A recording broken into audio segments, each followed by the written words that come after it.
Министерството за здравство вчера на својот официјална Facebook страница имаше една објава која што направени забранување, од друга страна ја вознемири јавноста. Дали и вие како министар стоите за оваа објава и писмото кое што беше објавено во овој пост?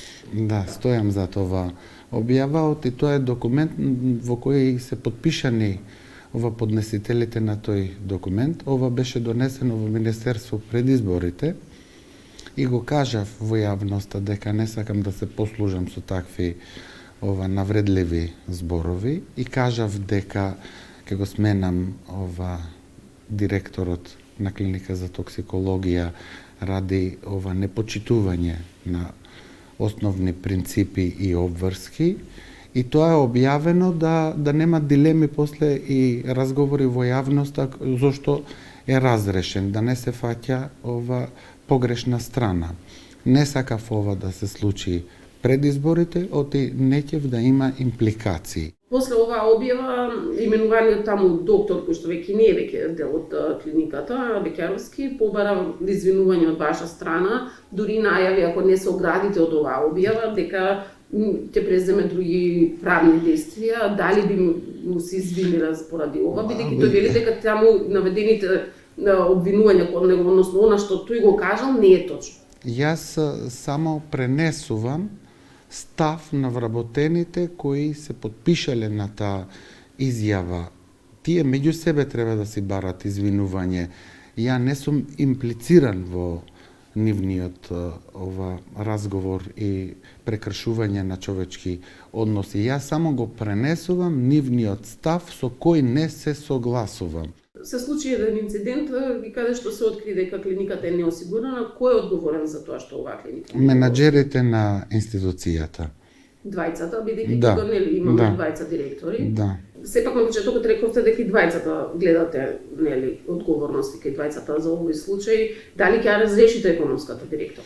Доколку уочам дека во нешто ова го прекршува работењето, секако ќе разрешам секого кој го прекршува работењето. И ако се трудам максимално, пошто реков ќе се потрудам да има континуитет. Нит политичките опоненти, директори кои се политички опоненти, сум ги гибал. Затоа се факти. Може вие да ги проследите нивните излагања и ќе видите дека не сум се занимавал со политичка припадност, сум се занимавал само со професионална припадност. Целиот проблем околу токсикологија настана со нели откако излезе околу продолжувањето на договорите на овие 18 лица, како тие се уште одат на работа, без разлика на тоа нели што се поминати договорите на ова што се случуваше, како се уште одат, како е дозволено тие да се Јас како новинар искрено би го поставил прашањето како се оставени без плата тие 18 вработени. Ова би било адекватно новинарско прашање, не како одат на работа. Како се прави? Ајде првично Значи, да тие луѓе се дел од здравствениот систем, работат 1 година на клиника за токсикологија, им прекратуваат договорите, продолжуваат да се дел од континуирана грижа во здравствениот систем. 3 месеци покриваат смени, така се ставени во смени и ги пополнуваат работните задачи, а некој не води сметка за обезбедување на договори и за подпишување на истите и да бидат платени. Јасно, тоа е моралниот аспект, но што со правниот, како тие луѓе давале, од друга страна, како новинари се загрижуваме, како тие луѓе давале здравствени услуги, а не биле вработени таму, имале пристап. Ти имаш илјада на пациентите. Имале пристап до нивната работа, каква и опис и попис на работно место претходно било. Значи имале со сериозна работна задача. А немале од друга страна пак, ако гледаме така, никаква одговорност за било што да се случи.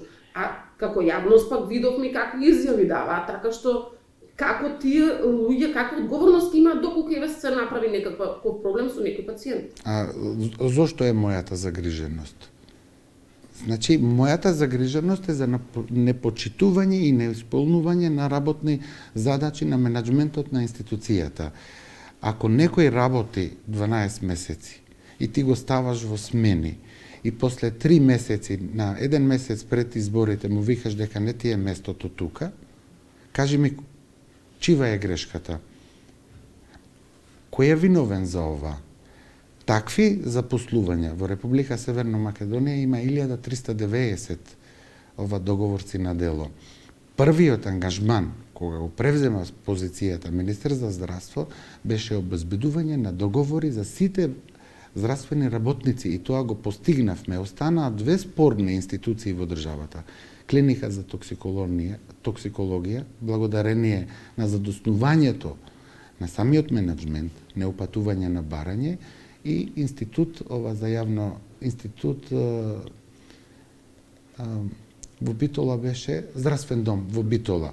Последни ги подпиша и беа инертни од некои причини кои ја ги сметам дека беа политички инструирани. И ова сметам дека е политички инструирано.